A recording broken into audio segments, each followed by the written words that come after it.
বাস যাওয়ার কথা রয়েছে স্যার, কী কারণে বাসটা যাবে স্যার? বাসটা যাবে ত্রিপুরা স্টেট কোঅপারেটিভের একটা অনলাইন পরীক্ষা আছে, পরীক্ষার জন্য পরীক্ষার্থীদের নিয়ে যাওয়া হবে। স্যার এটা কবে যাবে স্যার? এই তো আজকে 3 তারিখ 8টায় রওনা দেবো আমরা এখান থেকে। স্টুডেন্ট যা হয় তাদেরকে নিয়ে যাব। আর এখন পর্যন্ত তো এখনও একজনও আসেনি, ঢুকতে করেনি। তার জন্য আমরা দেখি আমবাসা থেকে যদি উঠে বা দহনগর থেকে উঠে সারা ত্রিপুরায় যারা আছে কোঅপারেটিভ ব্যাংকের থেকে তো জানিয়ে দেওয়া হয়েছে।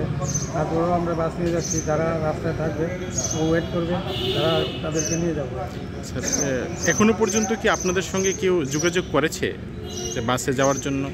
বাসে যাওয়ার জন্য আমবাসা থেকে কিছু স্টুডেন্ট যোগাযোগ করেছিল। তারপর আমি আজকে সকালে ওদেরকে ফোন করেছি যে তোমরা রেডি হয়ে থাকো, আমরা 8টায় রওনা দেবো। তো ওরা বলছে যে আমরা ট্রেনের টিকিট কেটে নিয়েছি, আমরা যাব না। স্যার এখনো পর্যন্ত যে কোনো ছাত্রছাত্রী আসেনি, তার পেছনে কি কোনো কারণ রয়েছে স্যার?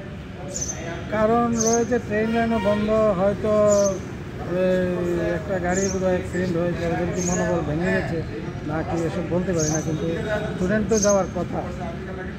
স্যার আর কবে নাগাদ আপনারা ফিরছেন স্যার? আমরা 5 তারিখ ওখান থেকে 5 তারিখ পরীক্ষাটা শেষ হলে 5 তারিখ দুপুর 12টায় রওনা। স্যার এই গাড়িটি স্যার কে ব্যবস্থাপনা করেছে স্যার? ঠিক আছে। আপনার নামটার পরিচয়টা আমার স্যার? নাম দিলীপ চন্দ্র দাস, ট্রাফিক সুপারভাইজার, আইসি, ট্রাফিক ম্যানেজার, টিআরটিসি, কৃষ্ণনগর।